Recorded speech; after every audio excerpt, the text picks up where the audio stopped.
Well, Larry, there is no doubt about the fact that there is palpable excitement here on the floor this afternoon because, John, right now, we could be sitting on the matchup of the day, the premier game in college basketball today. Well, Scott, you have the #1 team in the country against the team that has won 10 of their last 11. They remember that game in January. It was a barn burner.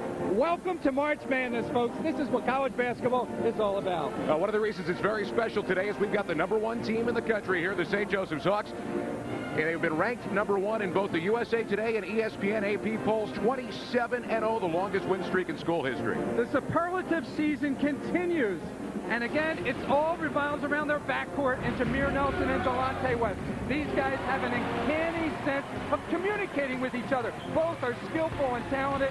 They play fast break basketball, in-your-face defense, but they look for each other. They communicate so well. You're going to see some spectacular plays from these backcourt players this afternoon. So if you are Xavier, what do you do to try to combat that? Well, they've got two players who individually have been taking over games at the right time in the second half of the season. Boy, I like the backcourt for the Musketeers and Romain Sato and Lionel Chalmers. They have experience, they have talent, and right now they have a lot of pride. They've heard enough about Nelson and West. And you watch Romain Sato, watch his beautiful stroke from beyond the three-point arc. He is just phenomenal. Lionel Chalmers in the open court is unstoppable. Great defense, great combination, a great matchup here this afternoon. Some other potential stars to look for. Anthony Miles coming off a career high here yesterday against St. Bonaventure on the inside. And, of course, there's Pat Carroll, who helped beat Xavier the first time with that big shot. #1 on the line as we come back in the Atlantic 10 Trophy as well. Back in a moment. The Atlantic 10 quarterfinals are brought to you by GMAC Financial Services. And by Heineken. It's all about the beer. Heineken.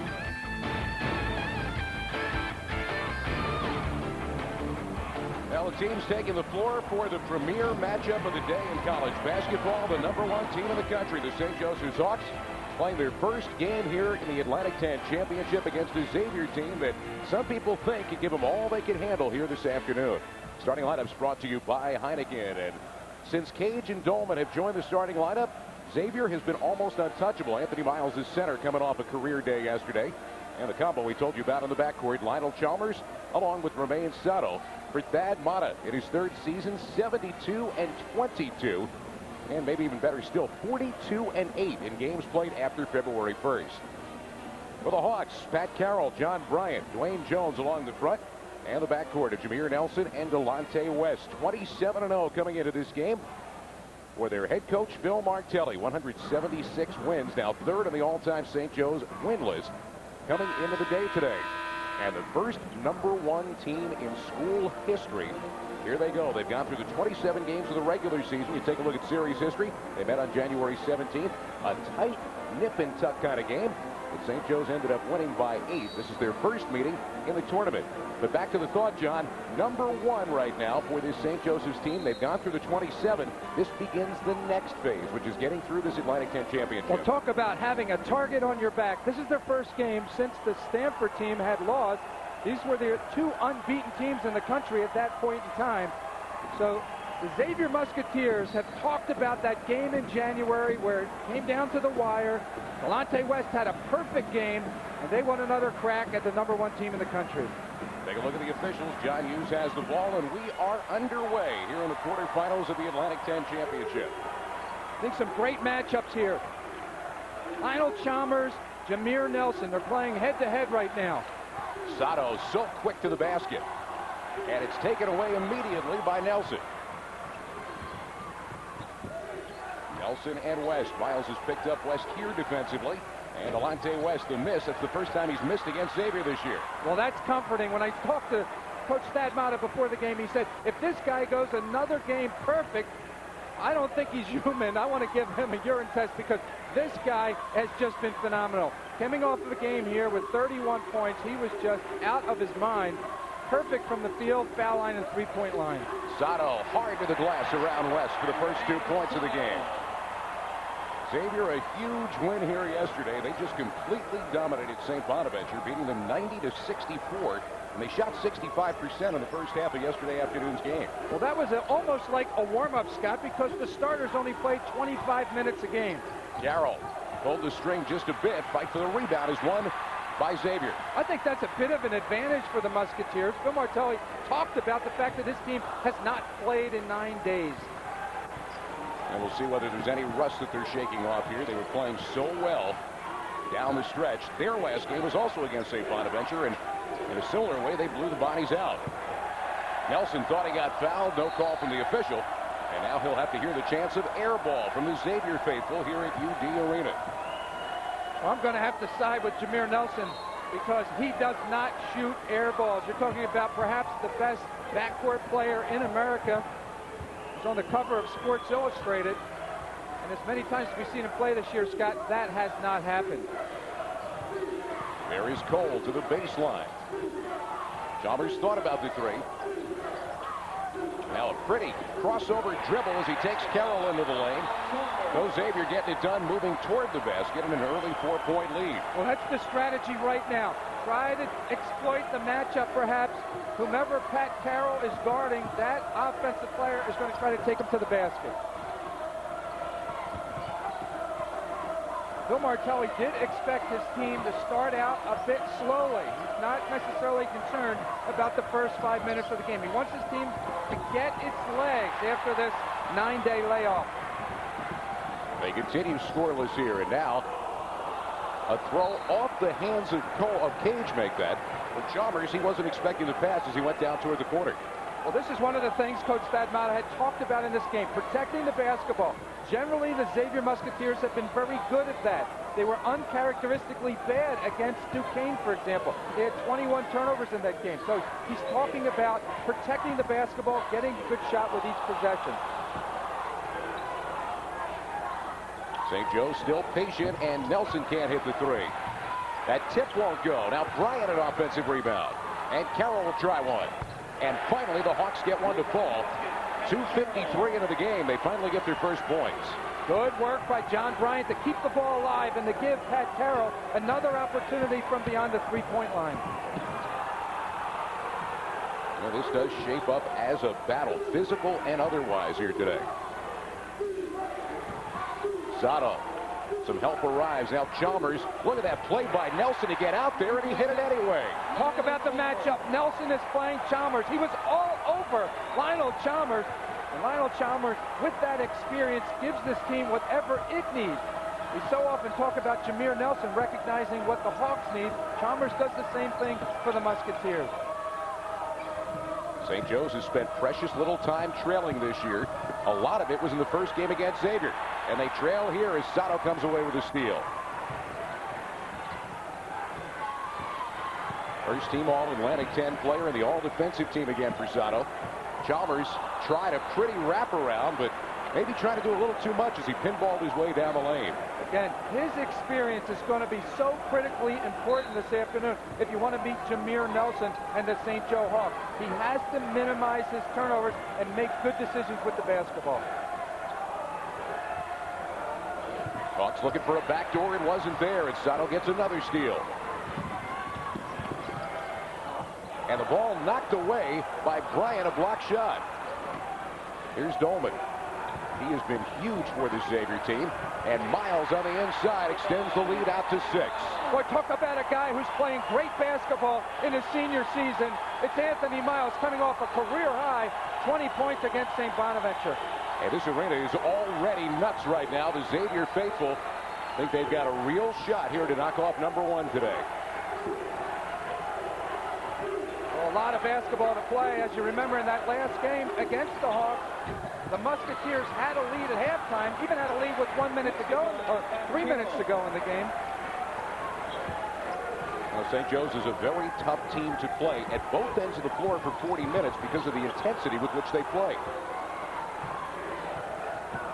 You see it right there.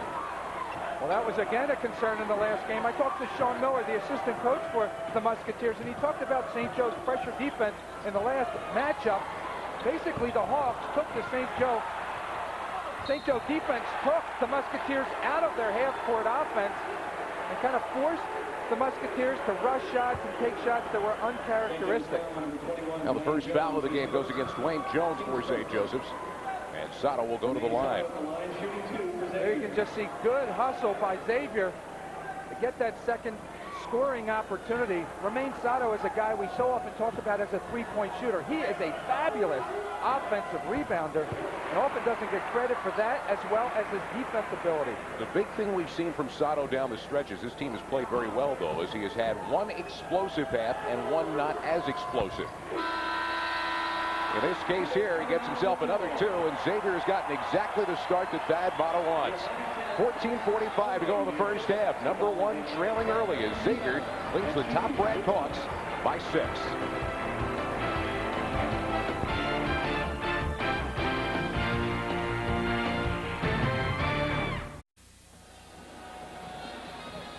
St. Joseph's off to the expected sluggish start. And Phil Martelli says to claim their first Atlantic 10 championship since 1997, it will be an incredibly difficult road. No other regular season champion in any league that they want to rave about will have had to have beaten 3 postseason teams. If this thing goes according to chalk, then we're going to play 3 teams and have to beat 3 teams that are going to the postseason. Nowhere else will that happen. No other league. We've run the computer models, guys, and no matter what happens today or in this weekend, St. Joseph's will still be a #1 seed, but they want the rings. Back to courtside. Now, you talk about that, Larry. You also realize, John, that this St. Joseph's team, the biggest struggles they've had in the Atlantic 10 this year are against the 3 teams, Xavier here, and then the 2 teams on this side of the bracket in GW and GW make that in Rhode Island. Well, Phil Martelli is right. This is a tall task for the St. Joe Hawks. And again, I think they feel like they're up to it. However, they recognize that as the #1 seed coming into the conference playoffs, you'd like to have the easiest path to that championship game, not the most difficult. There's Bartley for 3, and Tyrone Bartley a little too strong. But the Hawks, hard to the offensive glass, are helping to keep it alive. And an errant throw across the floor for Miles, looking for Chalmers. And so the ball on the turnover will go back again to the Hawks. That is turnover number 4 for Thad Matta's team. Well, Thad Matta has to be a bit frustrated because his team is playing good defense. It's just that these are unforced turnovers, and that's something that this team has not done in a long time. Hawks who shoot nearly 50% from the floor on the year, an uncharacteristic 2 for 10 start. And Nelson, oh, what a shot by Jameer Nelson out along the baseline. Again, he went up against Anthony Miles, the biggest player on the court, and that says a lot about the tenacity of a guy like Jameer Nelson when he goes to the basket. He is fearless.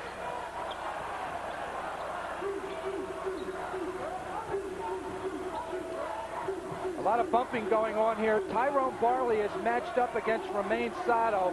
That's a good matchup to watch because Bartley is known as the best defender on the St. Joe Basketball Club. And that's going to be a chance at a 3-point play. Chalmers the penetration to set it up for Anthony Miles. So Bartley gets called for the personal, and Miles a chance for the 3-point play. This is Chalmers at his best. Beat his man, get into the paint, force help defense, and find an open teammate. Jets Stukaitis checking into the game now as Pat Carroll will take a seat. And Miles just a 50% free throw shooter. Extending the Xavier lead now out to 7 points. And not too surprising for the St. Joe Hawks to start this way.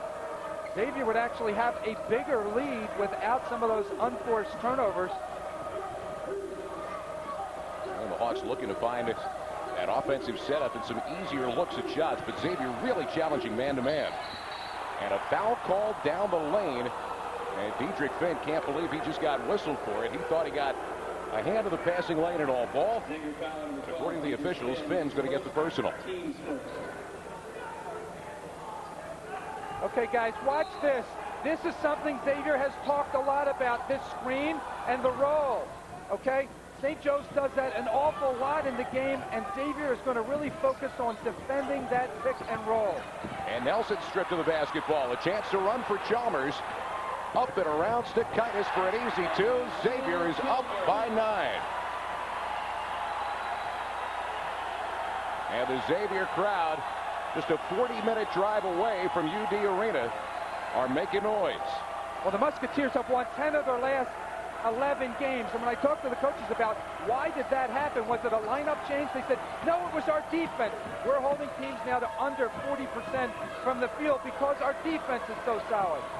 They are doing a great job of closing to the basketball, and right there you saw Chalmers against the big man get a hand to the passing lane. So St. Joe's will have just 8 seconds left to shoot as they get it to inbound. Well, Xavier recognizes they just have to defend dribble penetration. Jameer Nelson, Delonte West are spectacular at getting into the paint and making plays, but right now the Musketeers are doing a great job defensively locking up Jameer Nelson. And you see the level of emotion over on that Musketeer sideline right now. That kind of defense, we've seen it, John, kind of feeds off itself. You make a couple of plays like that and you say, you know what? We're going to beat this team today, and we're going to do it by being aggressive. Well, there's a lot of basketball left to play, and certainly Coach Stadmata doesn't want to put on the court all run one time. I mean, he knows he's got a lot to play, but he's got a deep team. And right now, Lionel Chalmers is just playing great basketball. He knocked down a huge three. And how about this penetration into the paint, finding Anthony Miles. Again, in the open court, Lionel Chalmers is spectacular. He's a graduate student. He brings a lot of experience. He's already received his degree. The Musketeers are going to count on Lionel Chalmers' 15 points, 43% shooting from the field, and 40% shooting from beyond the three-point stripe. Off the inbound, the design play, and Stakaitis hits on the reverse layup. Shot clock winding down. A good play call over on the sideline after the timeout.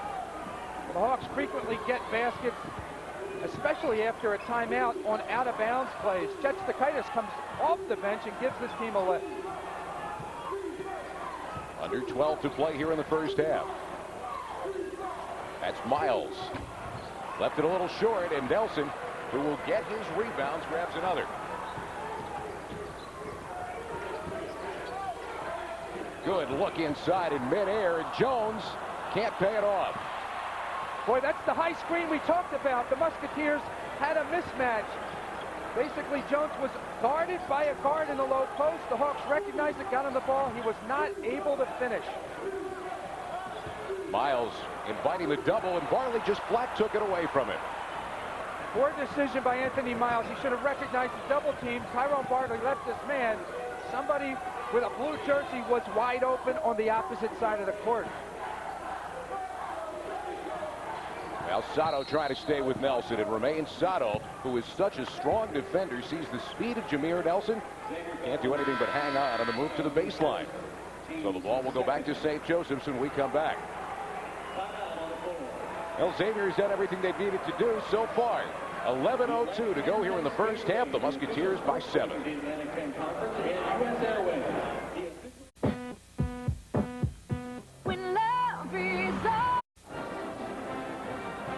This copyrighted telecast produced by authority of the Atlantic 10 Conference, intended solely for the private, non-commercial use of our audience. Any publication, reproduction, retransmission, or other use of the pictures, descriptions, and accounts of this game without the express written consent of the Atlantic 10 Conference is strictly prohibited.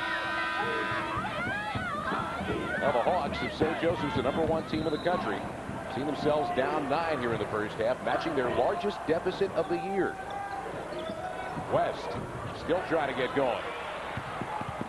And Justin Cage, the long rebound. They've got numbers. Chalmers wants a three. Can't hit it. And there is Cole, so big inside. And the left-hander hitting on his shot. It's a 9-point deficit for St. Joseph's again.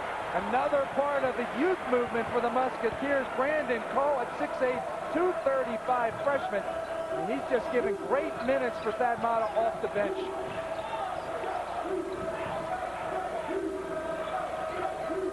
Mallon. Excuse me, Scott. The defense for the Musketeers really has picked up as Coach Stadmata has gone to the bigger lineup. And Nelson penetrating into the lane, gets an easy 2.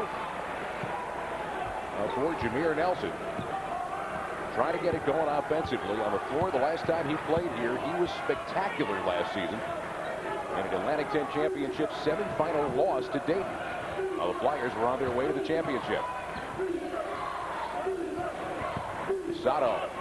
That is a tough defensive play by Delonte West, but Mallon threw away the outlet pass.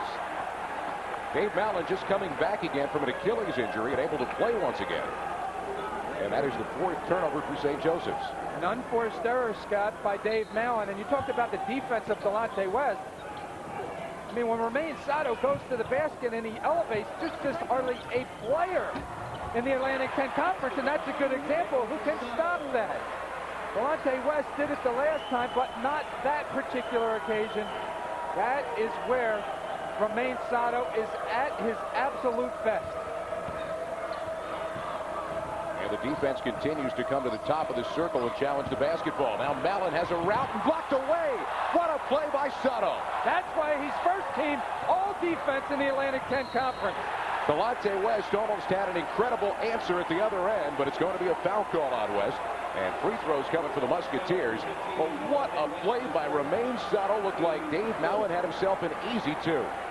Again, Romain Sato does so many good things well. It's just not his three-point shooting. He elevates. He's way above the rim as he blocks this shot by Dave Mallon. And again, you got to remember that Dave Mallon's about 6'10". Romain Sato's about 6'5". So Justin Cage, the freshman, missing on the first. He'll have one more try. Matt Carroll back in the game, and Delonte West, who is off to a slow start, will take a seat.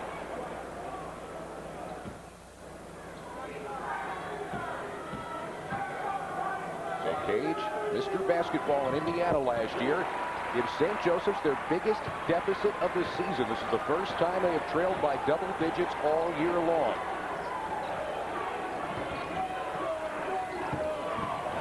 Nelson on the run, tough angle. And Cage fighting for the rebound. The ball belongs to Xavier. Well, these Musketeers, Scott, are just battling the Hawks on every possession, every rebound, every drive to the basket. Here's Nelson going hard to the basket. 190 pounds, he's just so strong. But again, loose ball under the basket. Musketeers come up with it. Good ball movement by Xavier to beat the pressure. And another foul at that end as Brandon Cole will go to the free throw line. Wayne Jones picks up number 2. Again, watch this good ball movement. This is the way to diagram it. The ball hardly touches the floor. Let's just see it roll. Again, good passing, snappy passing, and that's why Cole goes to the foul line. I just really like the young players here for the Musketeers. And Brandon Cole, Justin Cage. These guys are 6'6", 6'8", real strong, very physical, and they're getting a lot of minutes in their freshman year. That's why the future looks so good for Coach Stadmata's Musketeers. And he missed a pair. So it stays a 10-point game now with under 9 minutes left here in the half. Here at UD Arena, quarterfinal action in the Atlantic 10 Championship. Number 1, St. Joseph's trailing here with 8:43 to go in the half, and a foul call coming against Xavier. And it will be a block on Justin Cage. Well, Justin Cage gets this assignment of guarding Jameer Nelson. Justin Cage is 6'6", 215 pounds, but he's got quick feet. Coach Stadmata doesn't mind him matching up against Nelson. Actually, you have to play a big, strong, quick guy to be able to stop Jameer Nelson. Nelson backing up, firing and hitting. So tough to stop. And Jameer Nelson, with that point, has become the all-time leading scorer in St. Joseph's history, passing Bernard Blunt. Chalmers got the bank shot to fall. Jameer Nelson surpasses Bernard Blunt, who actually had played for me. Great career over 4 years in the early 90s. What a compliment when you think of Nelson as having set now the assist record, having beaten Rap Curry, total points having beaten Bernard Blunt. What a combination. And zeroing in maybe perhaps here this afternoon on the 2,000-point mark in his career. So under 8 minutes to go in the half. Right now, all that individual accomplishment probably doesn't mean a whole lot to Nelson. His team is down by 10. Unfamiliar territory for the number 1 team in the country this year.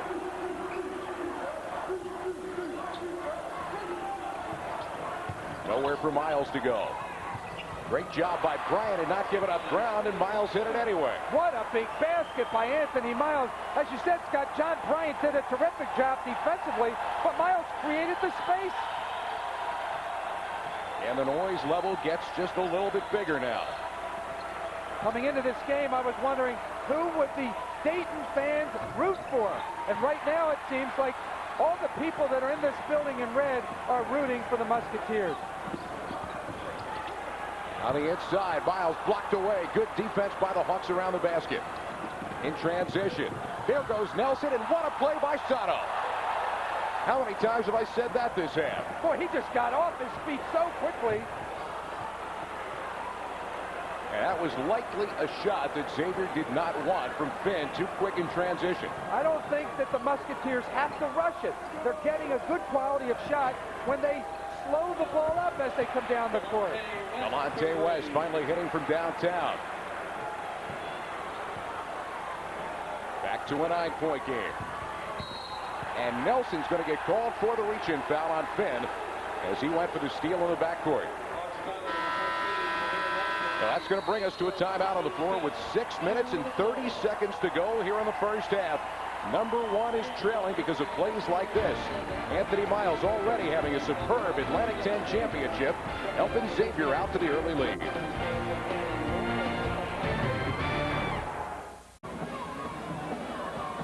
(25-16), Xavier on top of number one St. Joseph's. 6:30 to go here in the first half. And Jameer Nelson, just one more accomplishment. As you take a look at him moving without the basketball, scoring here to become the all-time leading scorer at St. Joseph's. What a phenomenal career for Jameer Nelson. Over 4 seasons, again, he has just set the record. That's a good look at Bernard Blunt, who played for me from 1990 to 1995. He was a prolific scorer from upstate New York. He had over 1,900 points. Bernard Blunt was one of those big guards, could go to the basket, get his own shot, a fearless player. Jameer Nelson has just exceeded that and is now closing in on 2,000 career points. Just 14 away from that 2,000 mark. As you take a look at some of the names there, including the great Flip Anderson as the 4th leading scorer in St. Joe's history. As we said, right now, this is not a time necessarily just for individual accomplishment. You're St. Joseph's right now. You have got a serious and stiff challenge on your hands here this afternoon at Dayton. Well, Jameer Nelson has not been one to celebrate his own success, certainly at the expense of his team. And again, he is much more focused, Scott, right now on trying to stop the Xavier Musketeers. Sato just went right around Pat Carroll, and the help got there too late. So a chance now to extend the lead further as Sato's got a chance for a 3-point play. This is a good look. Watch Romain Sato. He just uses this whole space. There's no help defense. He takes his man to the basket. And again, that's the scouting report right now. Isolate Romain Sato if possible. Try to get the matchup on Pat Carroll and take him to the basket. 8 points now for Sato. Coming up on 6 minutes left here in the half. Here's Stukaitis. St. Joseph's effectively all year playing the inside and back out game. And West trying to make it back-to-back threes. Can't hit it. Miles doesn't give him a second chance. West poked it free. Scramble for the loose ball, the held ball, and it goes back over again to the Hawks. The St. Joe Hawks are going after Dedrick Finn. They felt he was vulnerable. Watch this. As Dedrick Finn passes Delonte West, he flicks from behind. Sometimes that's actually called a foul. West gets away with it. St. Joe's comes up with the ball. So you're going to see the St. Joe Hawks defensively go after Dedrick Finn. I actually think Finn and Chalmers in the backcourt can do a great job of handling St. Joseph's pressure. Now Chalmers going to work defensively on Nelson. Sato got screened off for a moment, but West couldn't squeeze off a shot. Stukaitis got buried on the baseline, but Dolman hit him on that drive. And he's going to get called for the foul. This is a tough matchup for Justin Dolman. At 6'9", the freshman is playing against a smaller, quicker player. Dolman really has made his presence felt, particularly from beyond the arc offensively. He's become a terrific three-point shooter. There's Carroll stepping out, left it a little short, and uncontested again for the rebound for Miles. One and done on the shots. Xavier's controlling the boards. Scott, this St. Joe's team looks very different than the team we saw finish the season. They're just a little bit out of sync. They're not making as many shots. And right now, the Musketeers have tremendous confidence. I've not seen Phil Martelli have to take a timeout at all this year, but clearly the momentum has shifted to the Musketeers. The last time he had to take one was in a game against UMass with a slow start at Amherst, and they came firing out of the timeout. But now they are down 14 points. By far their biggest deficit of the year. He was talking about his team being a bit rusty, but he said we've had great practices over the last couple days, perhaps the best practices of the season. Stetkitis can't hit the open three. But they are so reliant on making shots from outside because they really don't have inside scoring, and they're not a good rebounding team, so they don't often get second shots. Chalmers using a little time now. Xavier doesn't mind the idea of shortening what's the rest of this half. Spin move and a pretty one. And look at the dish.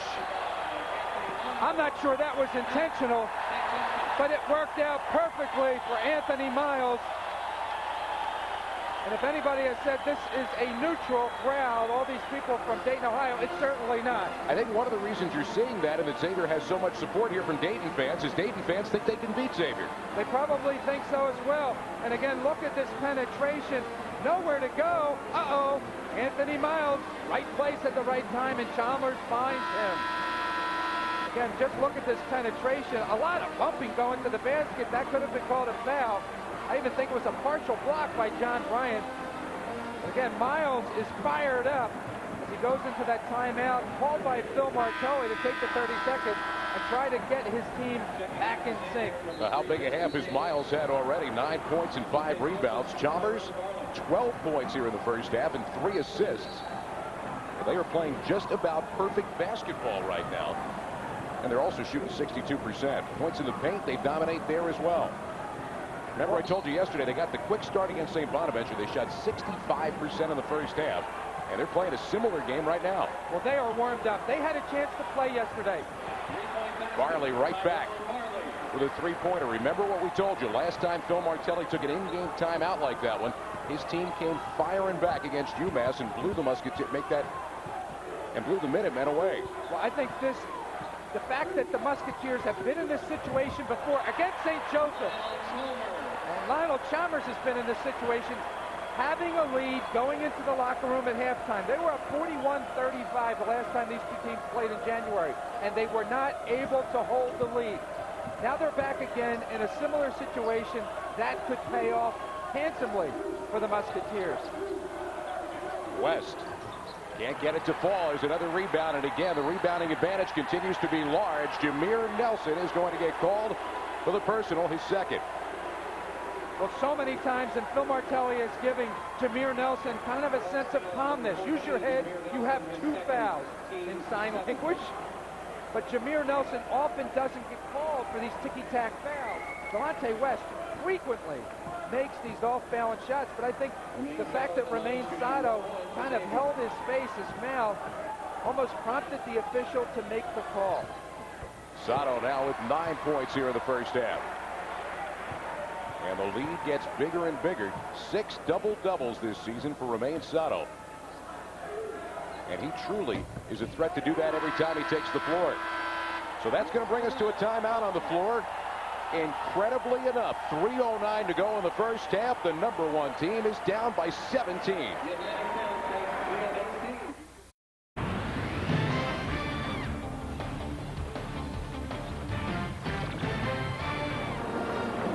Now our Cannon Business Solutions game story. Right now it's the story of the day in college basketball. 3:09 to go in the first half. St. Joe's their biggest deficit of the year. The undefeated Hawks are down 17.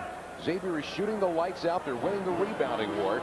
Lionel Chalmers has been wonderful, and his running mate as well has been great at both ends of the floor. I just like what Romain Sato is doing on the defensive end, but how about offensively? He is penetrating to the basket. He's known as a three-point shooter, but how about that block?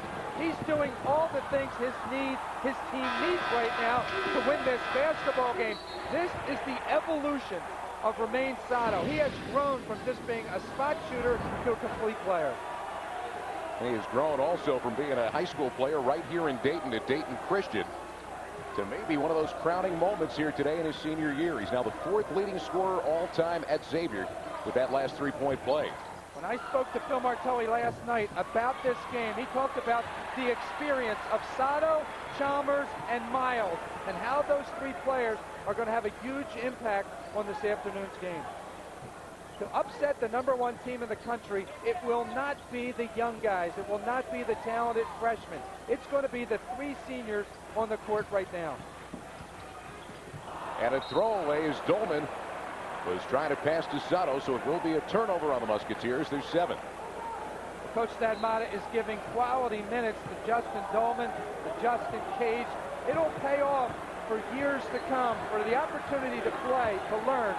When you're playing here at the Dayton Arena in the Atlantic 10 tournament against the #1 team in the country, this is something that will add to their personal resume and make them great players in the future. You're St. Joseph's right now. You got to think about trying to get it down to 10 at halftime, and it's not going to be easy with a turnover.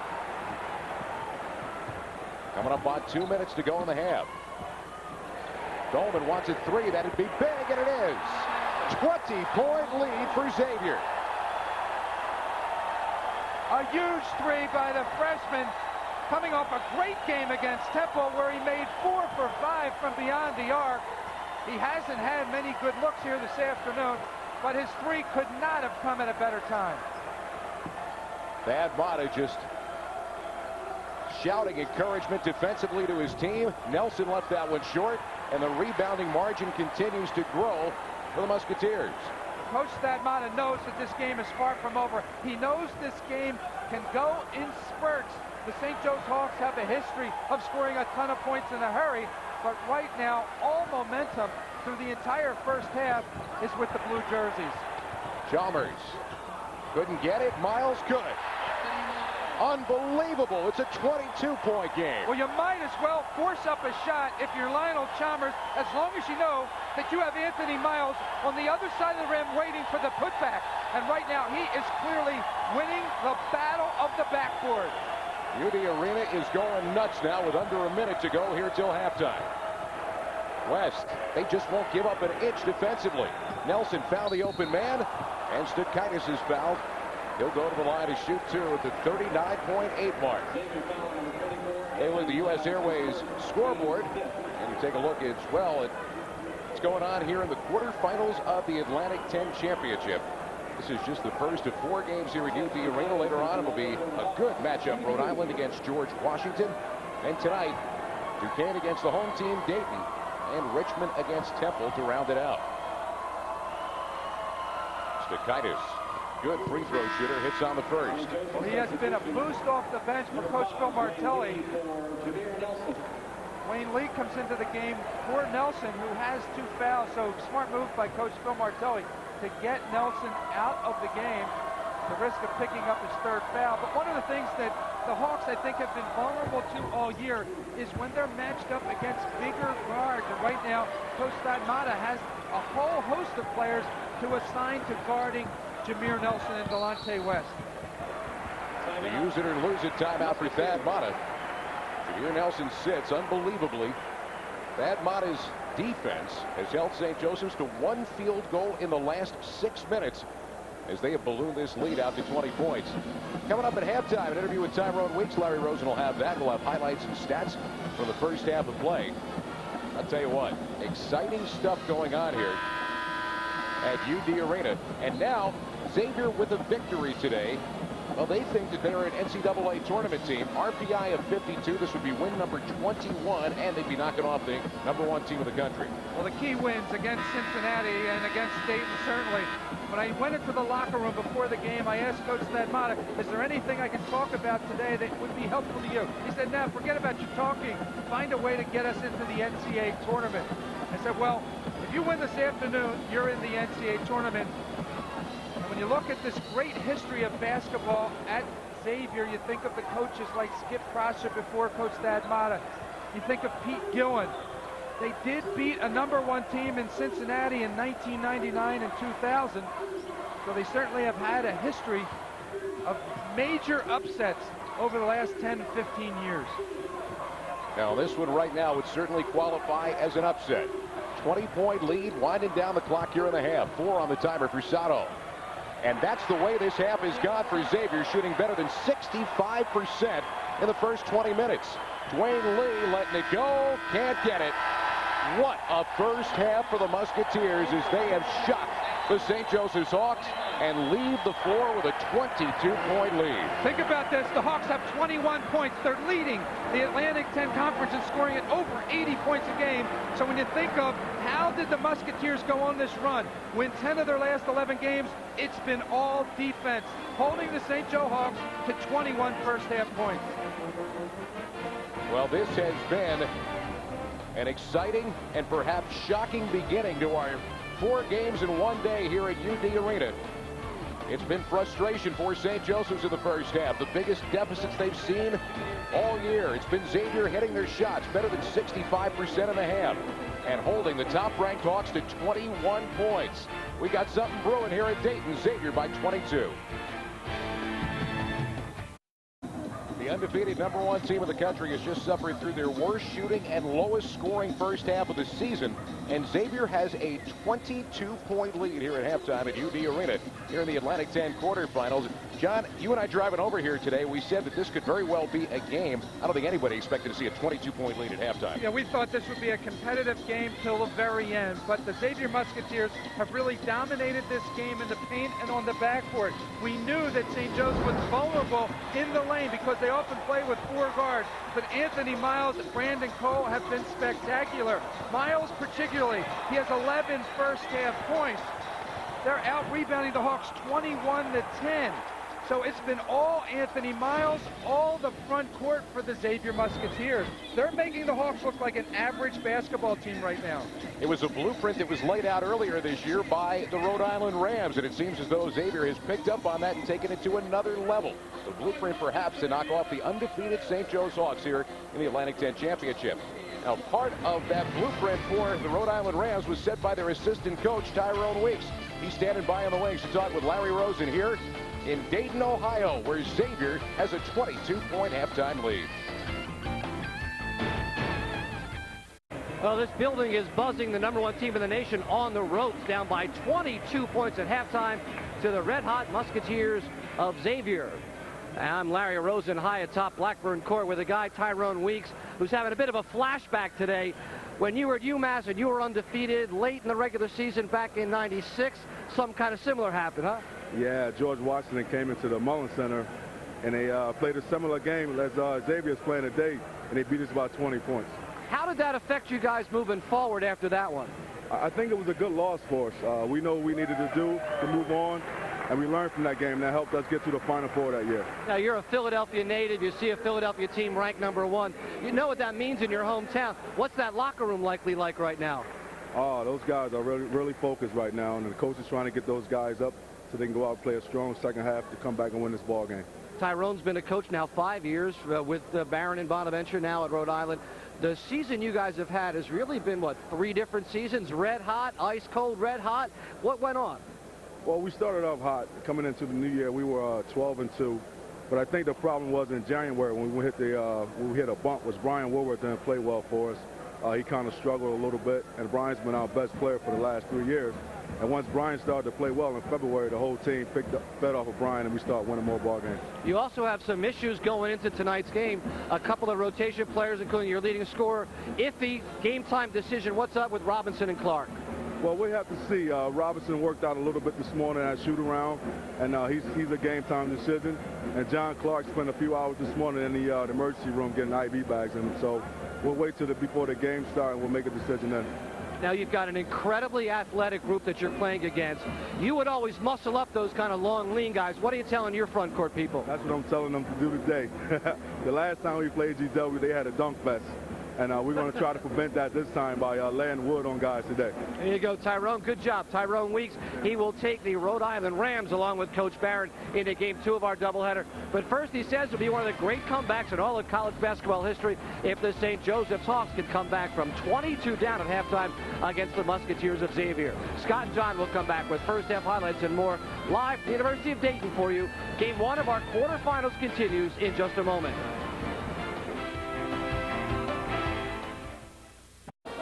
watched Atlantic 10 basketball all year know that score is not incorrect. That is the correct score. Xavier up by 22 over #1 St. Joseph's here at halftime. And John, they have done it here in the first half of this ball game by doing. Xavier has done to St. Joe's what St. Joe's has done to everybody else, and the Hawks just could not shoot early on. Yeah, St. Joseph's is an equal opportunity, I guess you could say, poor shooters from the field. And again, I'll give credit to the defense of the Musketeers, but Nelson has missed, West has missed, Dwayne Jones has missed, and again, the Xavier Musketeers have stepped it up offensively. Lionel Chalmers has just been phenomenal in the first half. And then the points in the paint. Anthony Miles has just been fabulous with 11 first-half points. Sato is using that height and strong upper body to just overpower people in the paint. Take a look at the halftime stats. Xavier a blistering 65% from the floor. The Hawks just 3 out of 14 from three-point. Huge rebounding advantage and points in the paint advantage for Xavier. Again, look at the field goal percentage for St. Joseph's, 29%. This is a team that's the best in the conference. I mean, you have some of the best scorers in Nelson and West. Musketeers have done a great job defensively. So 20 minutes now, 20 minutes to go. The Hawk will never die, they say, but they've got 20 minutes now to try to come back and save a perfect season, down 22 at the half.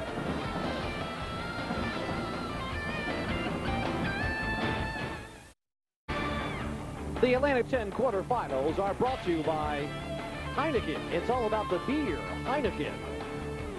And by U.S. Airways, the official airline of the Atlantic 10 Conference.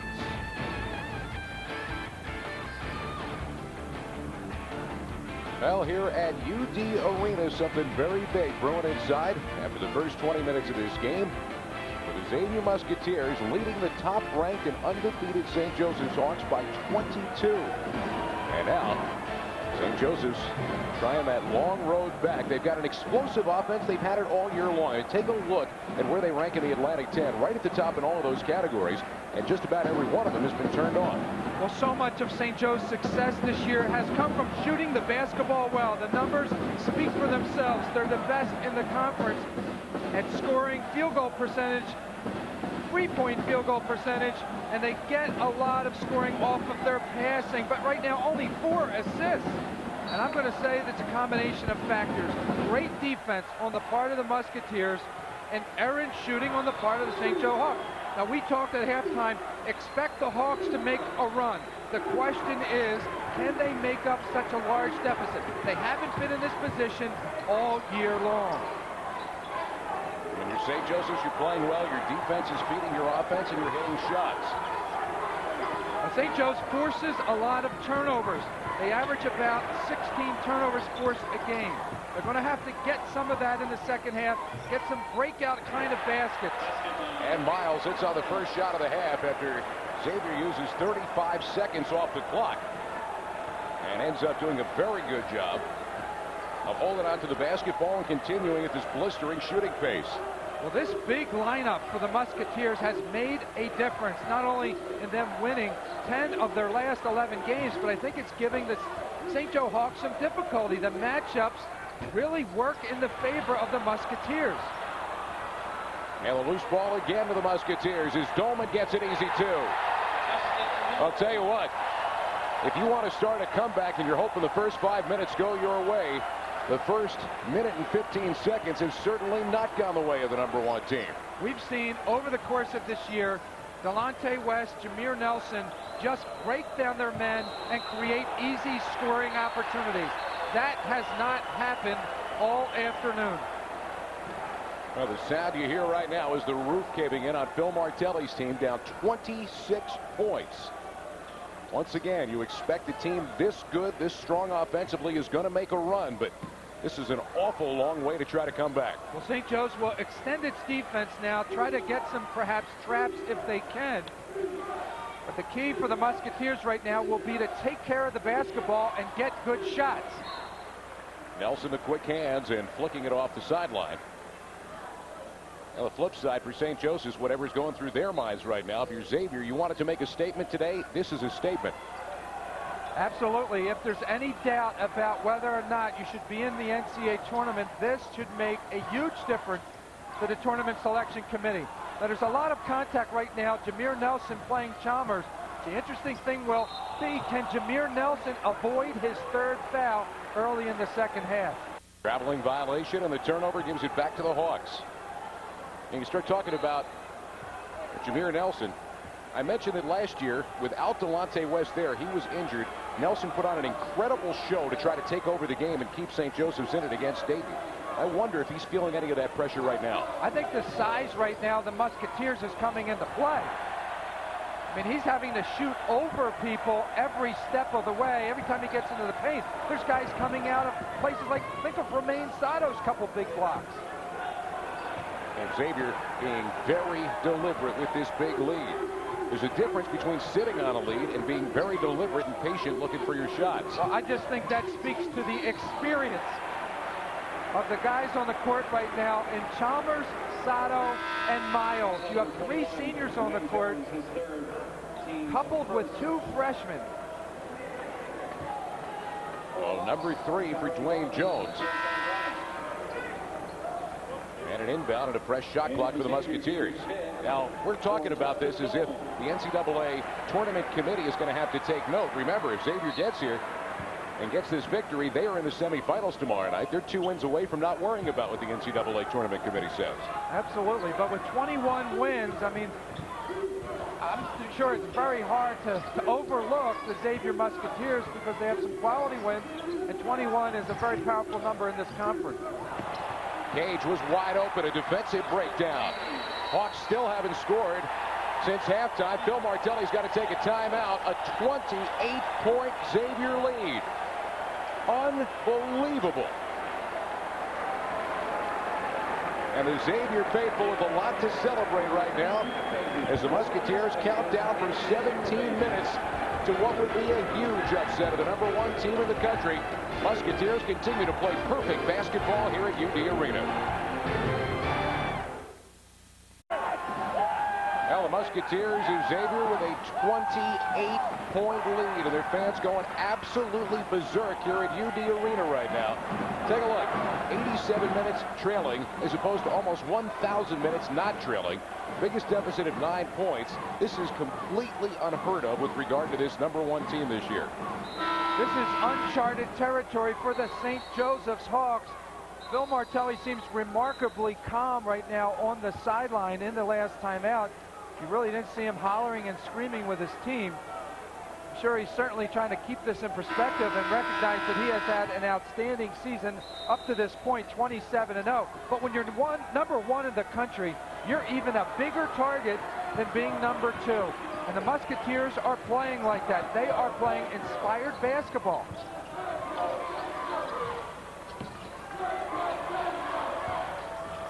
West on the inside, nowhere to go with it. Finds his running mate, and Nelson, that great upper body strength, got it on the rim, couldn't get it to fall. A lot of contact, but great help defense by the Musketeers. Nelson had a pass, he got a great pass, not able to finish. We've seen him finish that play time after time. That's been almost his bread and butter, that give and go when he passes to the wing and he cuts to get it back. Chalmers in the lane, wisely kicks back out again. I thought Coach Mata did a terrific job here by getting Justin Dolman out of the game and bringing Diedrich Finn into the lineup to handle the basketball a little bit more surely. Off the steal, Nelson looking ahead, and look at the hands of Finn. He got the steal. Well, that's the quickness of this backcourt. Chalmers can't hit the 3, but Cage, oh, a chance at a 3-point play.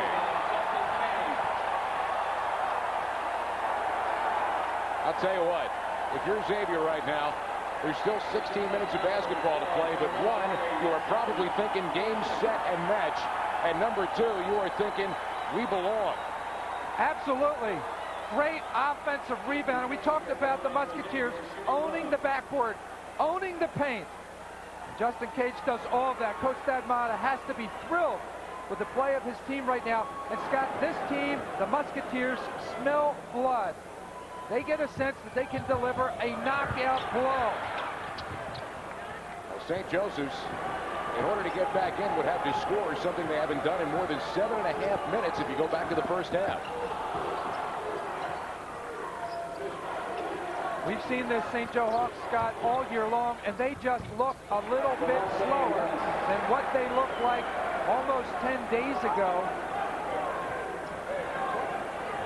They played in the past with a purpose, like they had something to prove, and right now they're not showing that. And I'll give credit to the Musketeers for the way in which they're handling this game. Miles, the baseline jumper goes.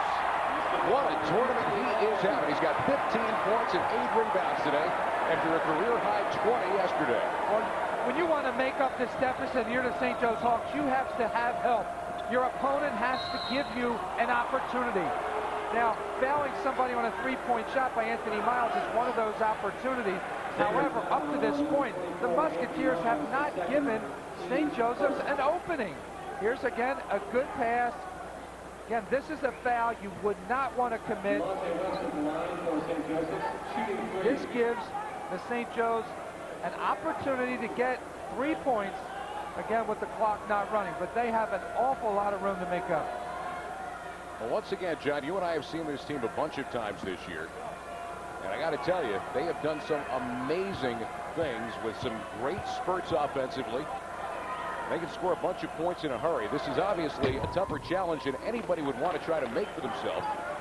But Phil Martelli's team is not necessarily entirely out of this game yet. They are going to try to make one big run here and see how close they can actually get this one. Well, there's an awful lot of time to go with over 15 minutes. The guy at the foul line is the best in the conference at over 90%. He had a string going where he made 31 in a row. And if there's anybody that can get this team back into the game, it is Delonte West. Well, the biggest thing that St. Joe's has to do is figure out a way to make Xavier miss. They are shooting 69% from the floor for the game. So a timeout on the floor, and Thad Mata's game plan is working perfectly according to schedule. Number one is 15 minutes away from falling. Now for your Citizens Bank, not your typical play of the game. Nothing about this has been typical. Again, Jameer Nelson not having a good game, really. Again, he gets into the paint so many times, but we rarely see him shoot an air ball from about 8 feet. And again, we've seen this play so many times. He goes to the basket, he invites the contact, and he misses the easy shot. Citizens Bank, not your typical bank. 6 points on 3 for 12 shooting. I guess you'd say not your typical line for Nelson. He's coming off such a great year, and the combination of West and Nelson, we talked about this as being perhaps the best backcourt in the country. But again, Lionel Chalmers and Romain Sato don't like hearing that. They want a piece of that kind of accolade. Anthony Miles can't miss. He's 17 for 21 now in these 2 games in the tournament. St. Joe's, again, put so much pressure on the ball that they're not doing a good job of rebounding from the weak side. And Miles is just positioning himself there, and the ball is almost falling into his hands. He's had some very easy putbacks. There's Nelson in the lane, and it's just not falling for him today. It turns out, back the other way on the offensive foul, and Jameer Nelson just picked up his 3rd. Jameer Nelson has been called for some reach-in fouls, and now here's an offensive foul. We've seen him do this so many times where he goes into the defender, and almost 99% of the time he gets the call. He goes to the foul line. This time the calls are going against him. Miles finally misses, and West down with the rebound. Why not? And off the miss, Xavier continues to just pound St. Joseph's on the boards. Well, when you're Phil Martelli and you see your best players making or missing shots that they normally make, there's just no answer. When you see Xavier shooting the ball over 60% from the field, everyone playing almost a perfect game offensively, you feel a bit helpless, even though you're the #1 team in the country. It doesn't look like it's going to be that way for much longer. 13:45 left to go here at UD Arena. Xavier is pounding #1 St. Joseph's. Jones an easy 2. I'm watching the body language of Coach Phil Martelli, and right now he is very calm. He's still coaching his team. He's not overreacting right now to the score. And I think he recognizes that no matter what happens here this afternoon, his team is going to be playing again. And he wants to get his team back on track for the other games, the new tournament that's going to start in another, 7 to 10 days. Nelson once again driving down the lane, and this time he is fouled. Well, the 13:26 mark, Xavier Nelson finally gets that contact. But as we said, just has not been his day. Sato called for the personal. This is so characteristic. Watch the way Nelson uses the screen. He finds a way to slice in between the defenders. He gets into the paint area. He draws a crowd and is able to get to the foul line. Now, last year, Scott, when you talked about his single-handed performance against the University of Dayton, right here in this arena, that's what he did almost every possession in the second half. It was a valiant effort on his part, not enough necessarily to carry his team. But look at those numbers. Second in the conference at over 20 points a game. His field goal percentage shooting almost 50%. 1 out of 2 from the free throw line there. But it's still a 28-point lead for Xavier.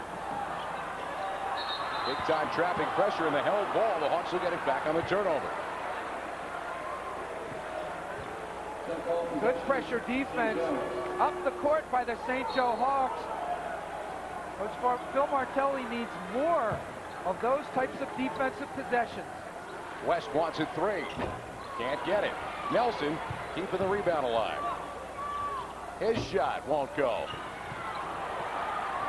This is clearly as poorly as St. Joseph's has shot all year. Credit Xavier with some strong defense. And how about the way Lionel Chalmers just came up with that loose ball? Again, 90% of the time, that ball goes to the St. Joe Hawks. They never get out-battled for loose balls. But right now, the Musketeers are doing a fabulous job of coming up with the ball on the backboard and in the paint and on the floor. Barley with a steal. He strips Sato. Now in transition. That's West with a hand in his face. That shot is short. One and done. Finn tried to slide it ahead, but the foul call will stop the fast break opportunity. And Tyrone Bartley picks up his third. Coach Stadmata has to be happy with the play of Finn. What a great rebound. He didn't necessarily need to go behind his back there, but Tyrone Bartley commits the foul. When the guy who rebounds the ball can also dribble it up the court and create a transition opportunity, you're going to get easy baskets. Diedrich Finn, just a sophomore. Now the inside Dolman kind of rejected his own shot with the backboard and draws the contact from Carroll that will send him to the line.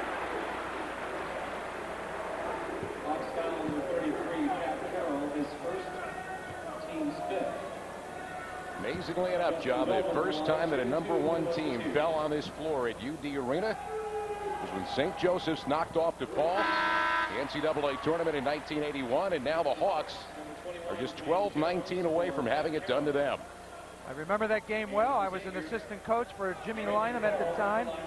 St. Joe's comes into the NCAA tournament unranked and played a very good Mark Aguirre DePaul team coached by Ray Meyer. Great NCAA basketball games have been played here at the arena here at the University of Dayton, and Xavier Nelson is going to try to will his team back. Now, once again, the deficit is just so large, you need a bunch of stops in a row. There's one of them. And the Hawks now trying to turn it up to a frantic pace. Fouls will help their cause if they try to get back because it'll stop the clock. And West, an excellent free throw shooter, will go to the line with a foul call on Brandon Cole to shoot 2. And here's West in the open court. He's been relatively quiet, but he has had a fabulous year going to the basket and drawing fouls. He's left-handed. He oftentimes throws the defender off balance. He creates his own space, and he is just, I was just about to say, an automatic foul shooter. But again, this is not the day for the Hawks. They're 6 for 8 from the foul line. That is a rare miss by Delonte West. The incredible thing is that Nelson and West are an incredible 6 for 24 from the floor. It has been a long afternoon for the #1 team, and they still got a long way to go. 11:55 left to go in this one. Xavier sitting on the upset.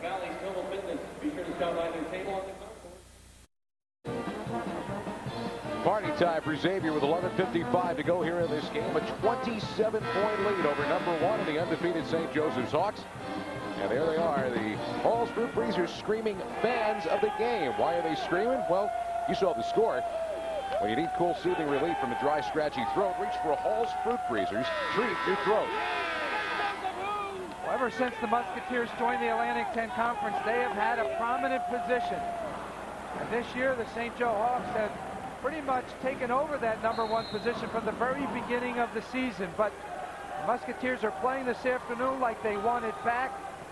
They're certainly playing like they would like to see themselves in the finals, perhaps against the University of Dayton. Now this would put them on a collision course with that. Hanging on here, they would have one more hurdle to get through to get to that championship game. But they have played nearly perfect basketball all day long.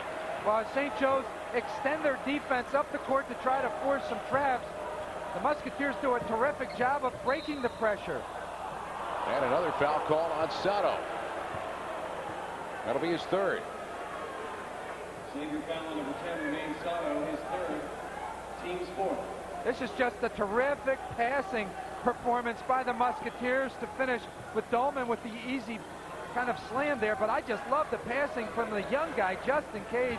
He was in the corner and he found Dolman under the basket. Barley can't hit the three.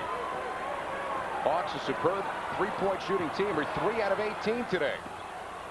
Stakaitis off the steal, can't hit. It's like there's a lid on the basket if you're a St. Joseph's fan. Well, St. Joe now is trapping everything. They're trapping the rebounder. They're trapping the first pass from the rebounder. This right now is a complete and near perfect destruction as Xavier has doubled up St. Joseph's. Shooting 67% on the day.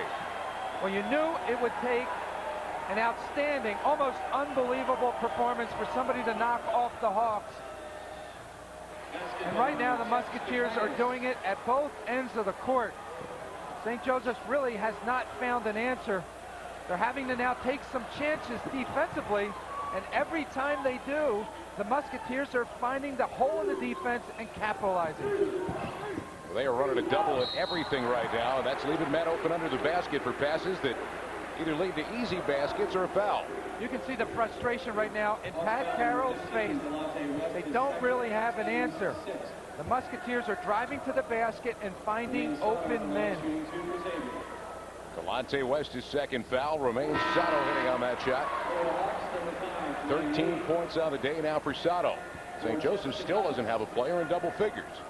How about the career of Romain Sato? Over 1,800 points, 800 rebounds, 200 assists. That the only player that can rival that combination is David West. Finished here last year, now playing in the NBA. Almost halfway through the second half. And an offensive foul. Finn jumping in front of Tyrone Barley, and Barley called for the personal, his fourth. I am just wowed by the defense of the Musketeers. You're talking about defending some of the better breakdown players in the country, not just the Atlantic 10 Conference. And the young guys like Justin Cage, Diedrich Finn, the older guys, Lionel Chalmers, they're doing a fabulous job on Nelson and West.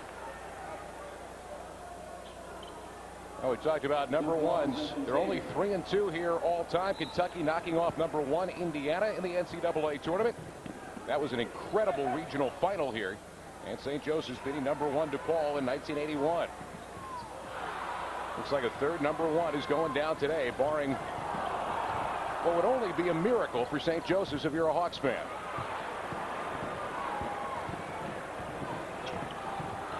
And Nelson stepping right in front.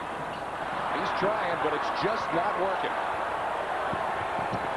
Some kind of day for Xavier. Boy, when you talk about things working out for the Musketeers, Jameer Nelson had an open court, and he mishandled the basketball. The Musketeers get the ball back and have an easy basket at the other end.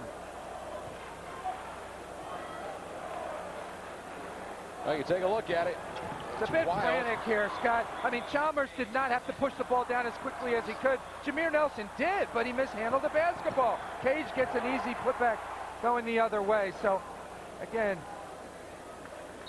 Coach Stadmata would like his team to slow down a bit. But look at this scoring, 70% in the second half. The Musketeers are playing a perfect game. The question for Coach Stadmata is, assuming that his team wins this game, he's going to have to come back out again and do it 2 more times to win the conference championship. And that is why it is so tough, John, for a team to win 4 games in 4 days to win a conference tournament. Yeah, in spite of the fact that this is a wide margin, this is not an easy game. It's a physical game.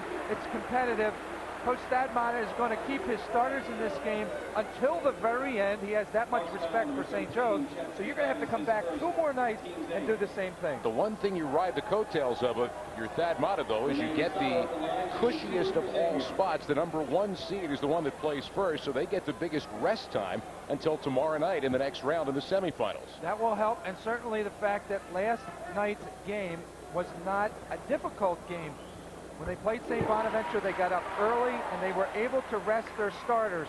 So Romain Sato, for example, only played about 25 minutes.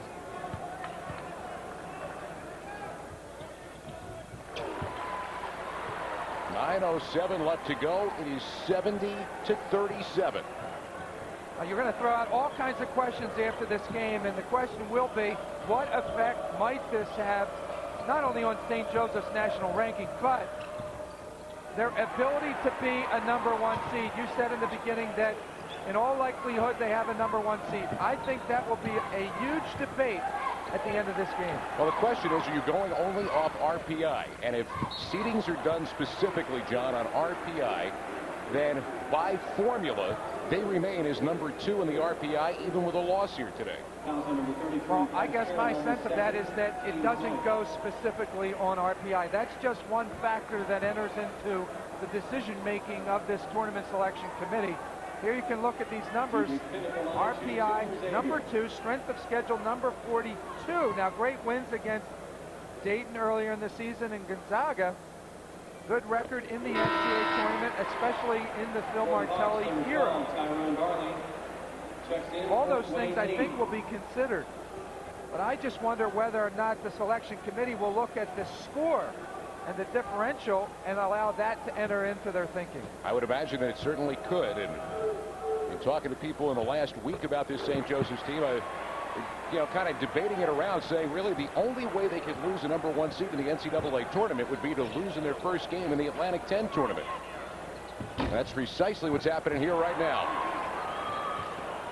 Under 8.5 to go. The lead is 35. The other question that you have, John, is as Xavier, Rhode Island maybe earlier than they, but Xavier found something here. The teams preparing for the NCAA tournament are going to try to throw at St. Joseph's, which is very aggressive man defense, and trying to win their battle of the boards and hope for the best. At the same time, being willing to play a bigger lineup. Play with bigger guards if you can, and if you have to use a small forward as your second guard, as Coach Stadmata has done here this afternoon, it's worth the risk. Barley nailing a 3, and St. Joseph's will take a quick timeout here at 7:42 left to go in the game. And Phil Martelli, as you said, is still coaching here in this game. But if you're talking about perfect teams through the regular season, as we said, there just haven't been too many. It's a very short list. And St. Joseph's got that opportunity to celebrate it. We were there against St. Bonaventure. The last one was UNLV back in 1991. That Indiana team at the bottom of the list in 75 lost right here their first game of the season at UD Arena to Kentucky. You see Larry Bird's Indiana State team, and of course the Rutgers squad that took a perfect record into the Final Four in Philadelphia. That same Final Four also had undefeated Indiana, and they won the national title. I remember that Phil Sellers team at Rutgers University. I had actually a chance to play against them in Madison Square Garden. But again, the St. Joe Hawks are really uncharacteristically a step or two behind the Musketeers. And I just think this 9-day layoff has taken its toll, and that in no way an attempt to take away from right now the way Xavier Musketeers have been playing so far this afternoon. Well, now we mentioned the fact that maybe a team has found a way to try to go after St. Joseph's. We've been talking all year about how well Phil Martelli has adjusted, and clearly I would think, John, this is going to be an adjustment now in these days leading up to the NCAAs. Well, no doubt that they're going to get a very high seed. The question is, are they going to be number 1? They're not going to play, in my opinion, a team as good as Xavier in the first round. But as they move through the tournament, people are going to look at for example, this type of game plan, and there's the University of Rhode Island, who is waiting in the wings. And coming up next, a lot of television coming up here on the Atlantic 10 Network. Rhode Island, George Washington coming up next. Tonight, the doubleheader. Duquesne and Dayton at 7:05. Richmond and Temple, the late game. Check your local listings. Right around NCAA tournament time, you always try to find tapes of teams that were successful against the team you're going to be paired with. And people will look at this game. They'll look at the Rhode Island game.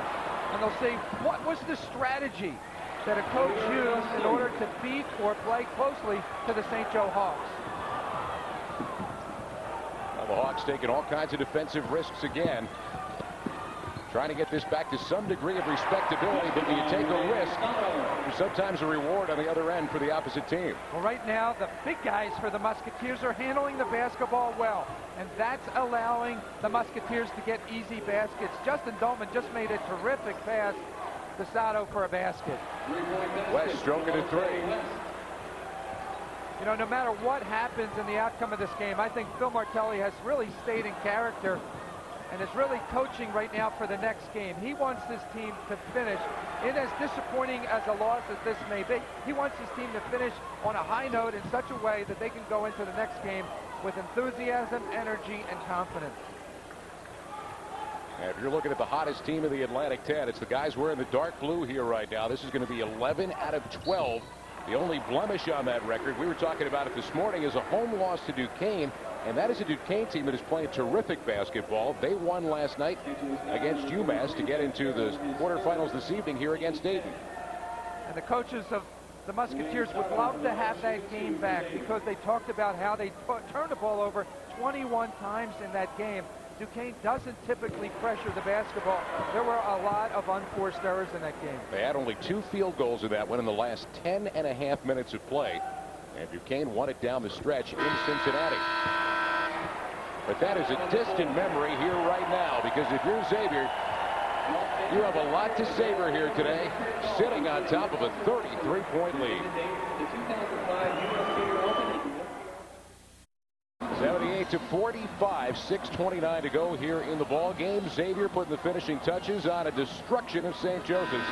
They've done a lot of it in the paint, and here's the Bridgestone Firestone drive of the game. This has been a powerful combination. Chalmers to Miles all afternoon. Chalmers, a little crossover move, gets in the paint, finds his teammate Anthony Miles. Miles now with 19 points, going for a career high. That's brought to you by your local Firestone Tire and Service Center, your #1 choice for all your tire and service needs. Look at that, 9 out of 12. Just 1 rebound shy of a double-double. He dominated St. Bonaventure yesterday. He's dominating St. Joseph's today. He's playing the best basketball of his career right now. Last 4 games, 13, 15, 20, and now 19. Nelson continues to struggle today. He and Delonte West were 23 of 40 in the win at Xavier back on January 17th. They're 9 of 31 today. Good decision making that time by Dolman to bring the ball back out. And right now, the Musketeers doing a terrific job of handling the St. Joe's traps. No sooner said than done. And West on the alley-oop from his running mate. Makes it a 78-47 game. And a push-off foul coming on the inbound.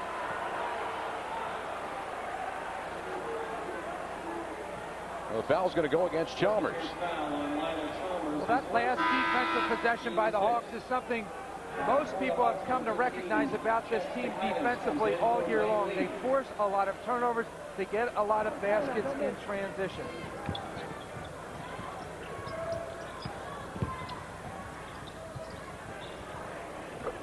And long range, the Kitis sits on a 3. And Phil Martelli still trying to get his team back on some kind of roll again. Calls for a timeout. They're down 28 with 5.5 to go. They are now out of timeouts as well. But like you said, trying to get a good emotional upswing coming out of this game, regardless of the fact that it doesn't look like they're going to win it.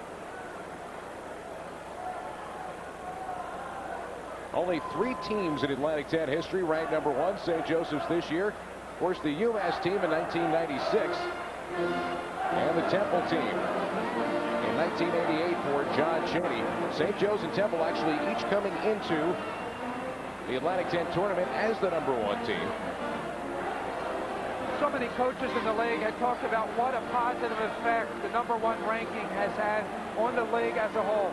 Almost every game receives national attention, and every other team in the league that has played against St. Joseph's, or certainly has played against St. Joseph's when they were in the top 10, has certainly benefited from that national exposure.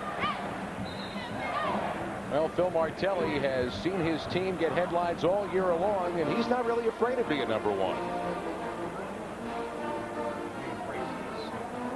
Because you never know if this is going to pass your way again. And for these young players, you know that it's never going to pass again. So they're on a special team. They've done special things. Why not embrace it and say, enjoy, but no satisfaction yet. We haven't done anything yet. Now that's kind of the hungry attitude that they've kept all year. That's what got them through 27 games without a loss. And that's the same kind of a mental attitude that's going to have them bouncing back in the NCAA tournament after today. Well, I've spoken to Phil a number of times about this national ranking, and he said, you know, he's really living in the moment. He's enjoying it, and he's also trying to make sure that the players enjoy it. Well, today Xavier has made a living out of living in the moment.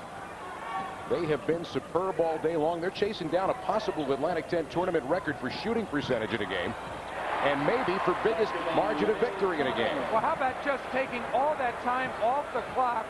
St. Joe's trying to come up with a turnover and then getting the easy basket. Now at the other end of the court, St. Joseph's real only option to get back in this game is to knock down some threes or score when the clock is not running. But just look at this ball movement. Again, finding the open man. Sato has just positioned himself around the basket almost all afternoon. You've come to think of Sato as a guy who scores from beyond the arc. He has 22 points so far today, 10 for 11 from the foul line, 6 for 9 from the field, and he has not made a three. He's 0 for 1 from beyond the arc.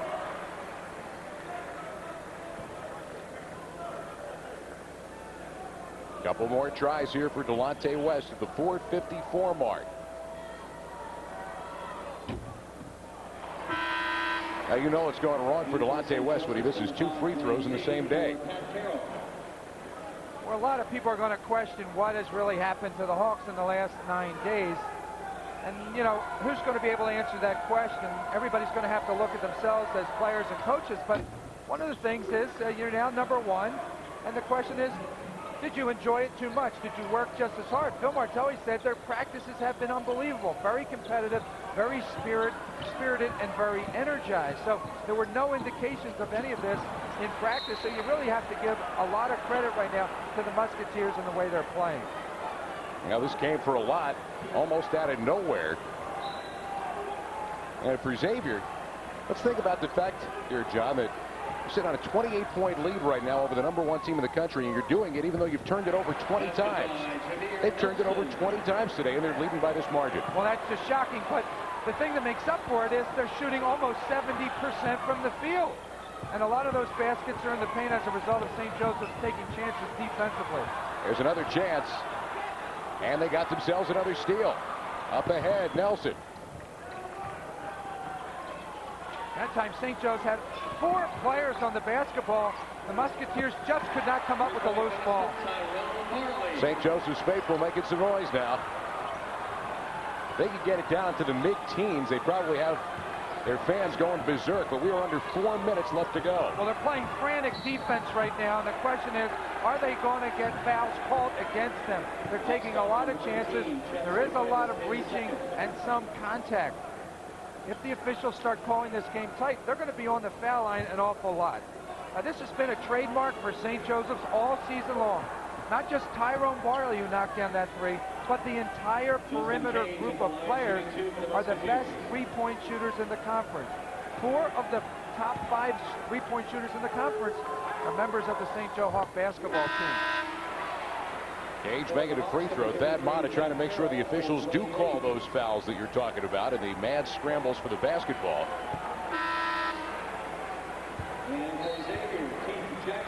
Keith Jackson comes into the ball game for the first time for Xavier. Well, St. Joe's right now playing with a 5-guard lineup, and you can see the foul shot differential. 23 foul shot attempts right now for the Musketeers, but St. Joe going very small, going to try to penetrate and take a three. Full court pressure as much as possible.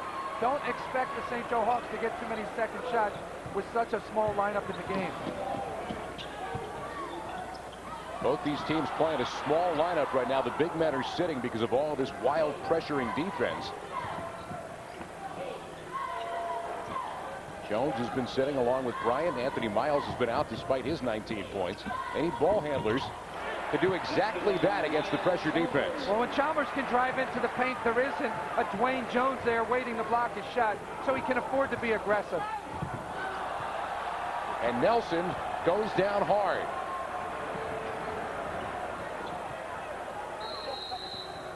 And the officials are going to stop play right now. And the crowd didn't particularly like that, as Xavier was working 5-on-4. Thad Matta is furious right now. And Jameer Nelson going back the other end has something to say. Well, he thinks Jameer he got Nelson fouled very hard. A great competitor over the years, and in his 4 seasons, he has not been a complainer. He took a shot on the last drive to the basket, and he's a tough kid. Phil Martelli is trying to put it in perspective. He's not been a guy that has complained. I'm just going to call it a missed call. There was nothing intentional on the part of Justin Dolman. And Jameer Nelson is more than willing to take a shot when he goes to the basket. He just wants to get the benefit of going to the foul line. Well, that he did not get on big contact. I don't know that Dolman did anything as much as Jameer Nelson is feeling the frustration of a long, long day for St. Joseph's. March Madness begins in Dayton, Ohio.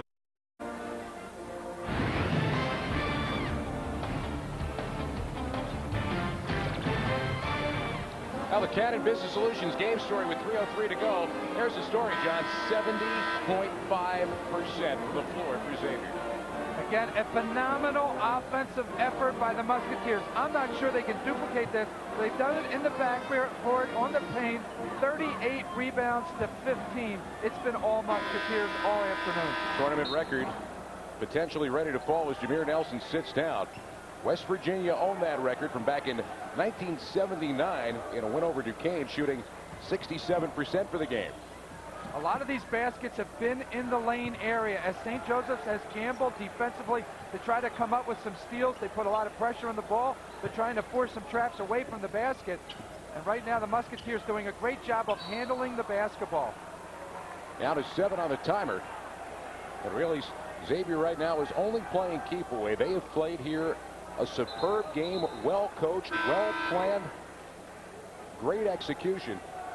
And it is not a stretch by any stretch of the imagination to say that they are the hottest team in the Atlantic 10 right now, and they get awfully dangerous here tomorrow and potentially Saturday night.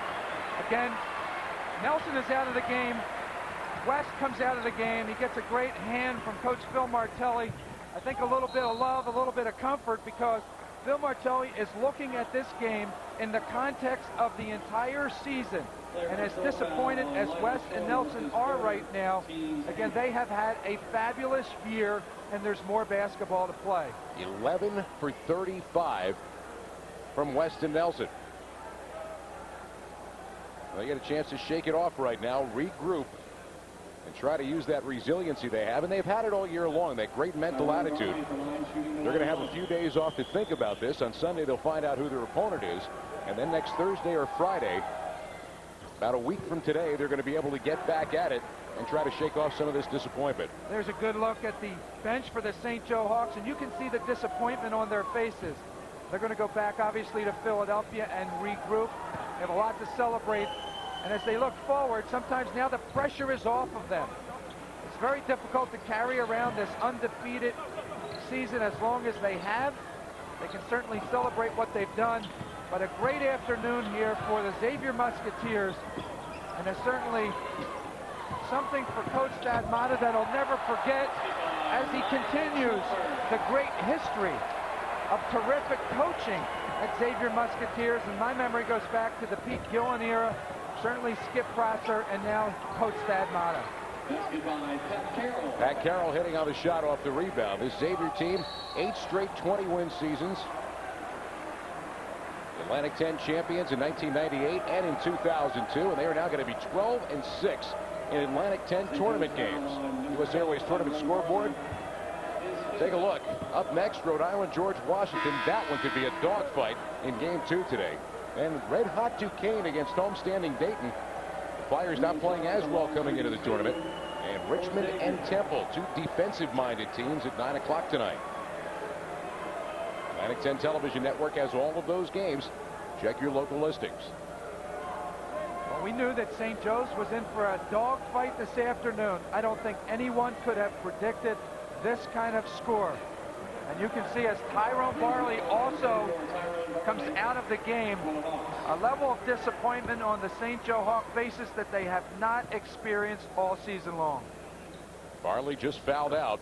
Now this is the first loss that they've experienced this year.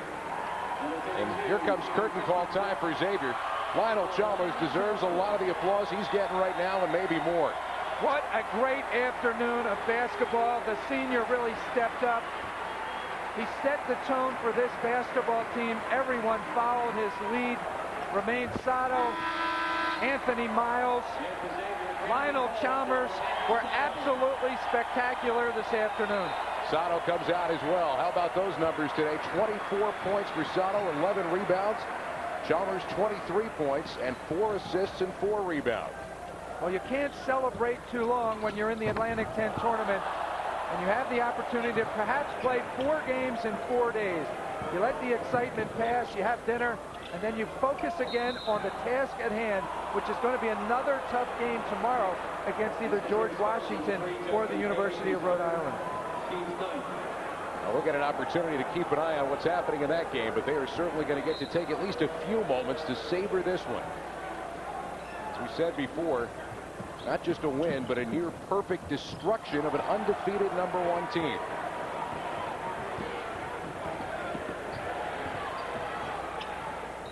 Well, the western part of the Atlantic 10 Conference was really the stronger of the two divisions. And inasmuch as St. Joseph's was the #1 seed coming in, they did not have an easy task this afternoon of playing the #4 seeded team in the West, which was Xavier.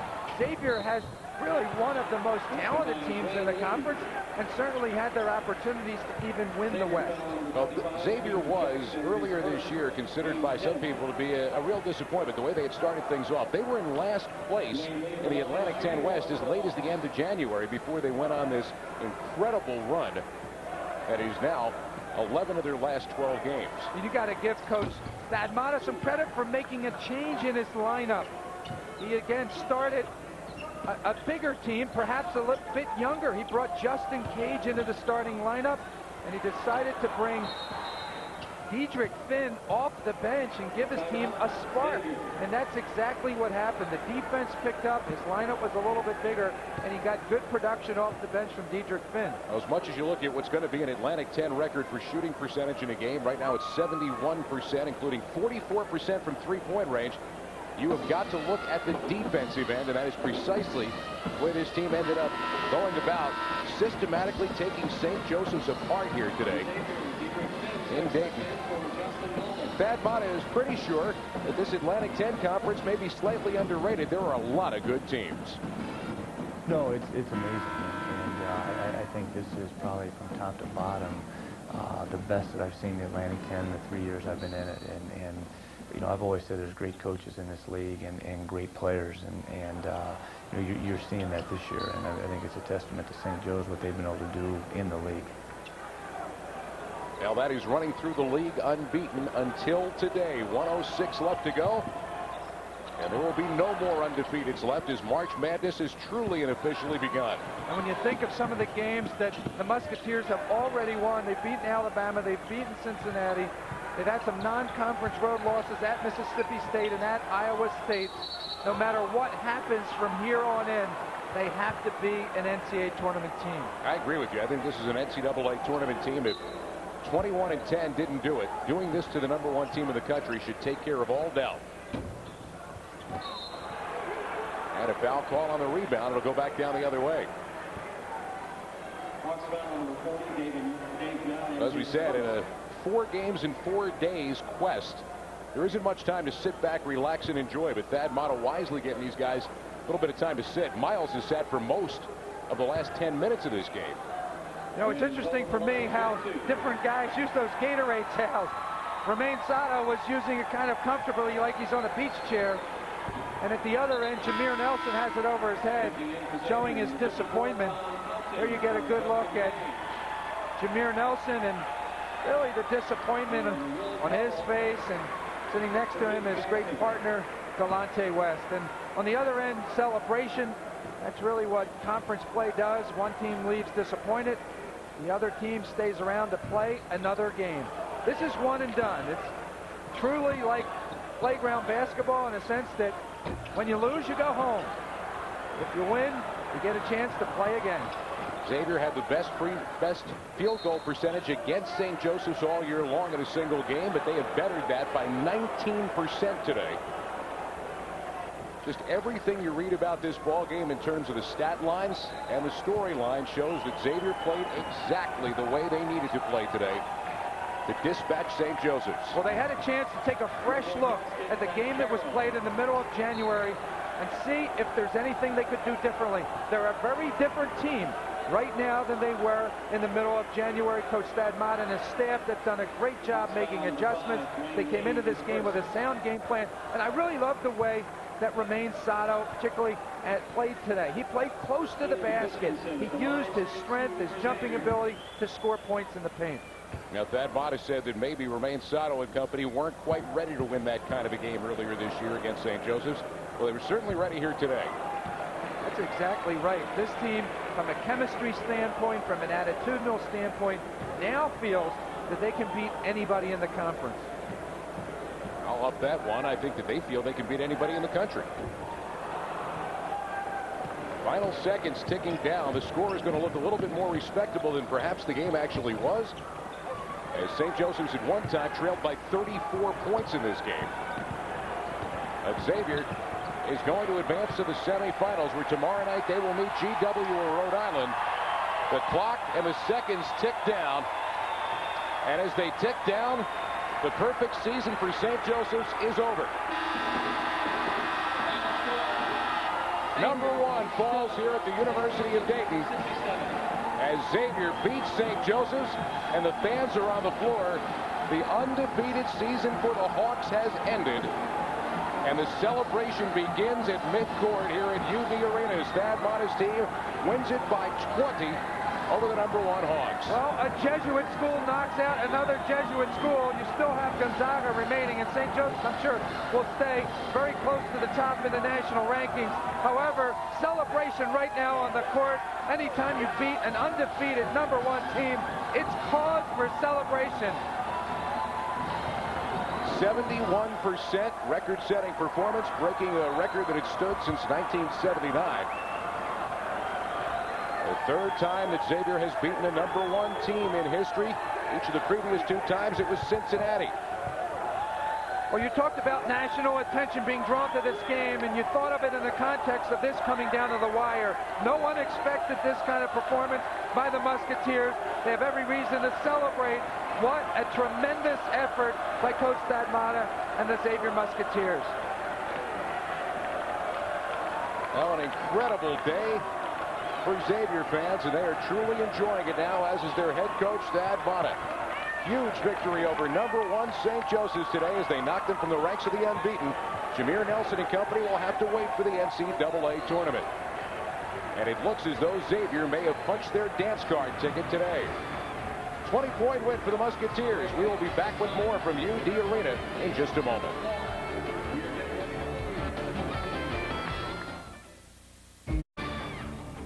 The Atlantic 10 quarterfinals have been brought to you by Citizens Bank, not your typical bank, and by GMAC Financial Services.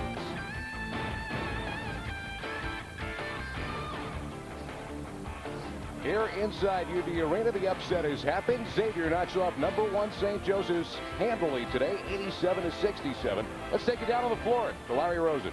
All right, thank you, Scott. We're just telling some of the stats that Coach Mott and Lionel Chalmers, 71%. You knew you were the team that needed the game. Sometimes when you need it more, it motivates. Your team played like they knew their season was on the line. No, they really did, and I told our guys, I felt like coming out of game one against these guys that we had a chance. I thought we matched up well against them. Our defense early was, I thought, the answer, and our guys were phenomenal. They were active, they communicated, and that's what you have to do against St. Joe. And the bottom line is they missed some great shots, and fortunately for us, we were able to get some rebounds, get out transition, and score. I know your guards wanted to make it kind of, a little bit of a personal challenge. This is the, quote, best backcourt in America. Your guard line was unbelievable today. Well, that's the thing. I mean, Lionel and Romain, they respond, I think, to challenges. And these guys, the last 4 games, have done a tremendous job of leading the entire team. And that's something we've been after. And now you're starting to see it. And it makes us a better basketball team. Coach, it's 11 out of 12 since January turned to February. Everyone's a look at the lineup change. But you've said all along, it's more of a defensive mindset, intensity, not just who's on the floor. No, there's no question about that. And if you look at the games we've won, the games we've lost, it's all defense for us. I mean, there's no in between, and that was a primary focus today coming into this game, is we knew we had to defend. I know it's a silly question when you're still playing, but does this make you an NCAA tournament team? I would hope so. I mean, you look at the things that this team has accomplished, and I mean, today's win is just, it just falls in line with a lot of the other people we've beaten. I mean, we played a ridiculous schedule. We put ourselves in this thing, and you look at when we struggled in the Atlantic 10 this year. We were the only team in the Atlantic 10 that had to play the Sunday, Wednesday, Saturday, and 2 of those games were on the road. We're the only team that had to do it. And we lost 5 of 6 in that. And you hope that people look at that and say, hey, that does make a difference. Well, now you got to play Wednesday, Thursday, Friday, maybe Saturday, too. Congratulations, Coach. Let's bring in Lionel. You got Jameer Nelson. You've matched up with him before. When you look across and see it's Jameer Nelson, what does that do inside for you? It's an honor because, he's a great player as well as myself, and I just want to give everything I can. He's done an unbelievable job. They was 27-0 at one point. So, they made history, and he was the key part of that. So, just want to play hard. You came out so aggressively. There was nothing tentative in the game at all. That had to be what you thought from shoot around, from meal, all the way through. We're going to come out and we're going to try to take this, not play toe-to-toe with them. Yeah, if they're going to beat us, they're going to beat us with us going down shooting. And we knew that, and we understood that. So, we just gave it all we had, and we turned out with a win. You almost had Dayton fans cheering for you. That's craziness. Congratulations. Well done. Thank you. I appreciate it. Lionel Chalmers and the Xavier Musketeers set a record 70+% in the Atlantic 10 tournament, and they live to fight another day. Stay tuned. When we come back, Scott and John will have first game highlights, analysis, and more as our between game coverage continues. This is the Atlantic 10 quarterfinals live at the University of Dayton. Back in just a moment.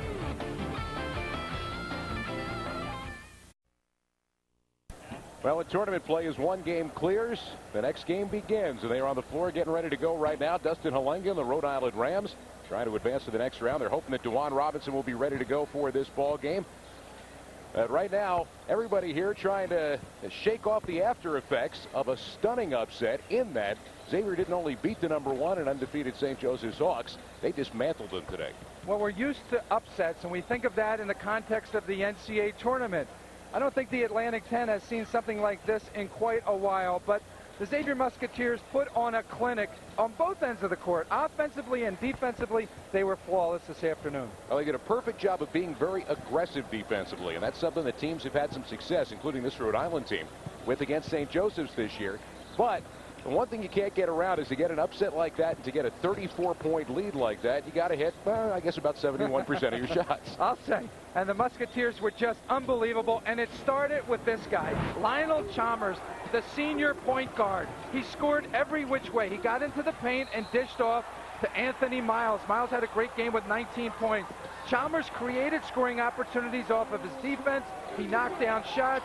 He finished the game with 23 points. He is playing the best basketball of his career right now. It's absolutely contagious. The seniors are really stepping up for this team. When you think of Romain Sato, Anthony Miles, Lionel Chalmers, each guy scoring clearly in double digits, this is a very powerful team right now. I wouldn't want to have to face the Xavier Musketeers if they're going to play tomorrow like they played this afternoon. Well, there is a new hottest team, a new favorite now to make it to the Atlantic 10 Championship Final. It is Xavier dethroning St. Joseph's in very convincing fashion here this afternoon by an 87-67 final. We'll continue our between game coverage here at UD Arena as we get ready for George Washington and Rhode Island coming up next. When we come back, Larry Rosen will be back with a look back at some of the awards from this past season in the Atlantic 10 Conference.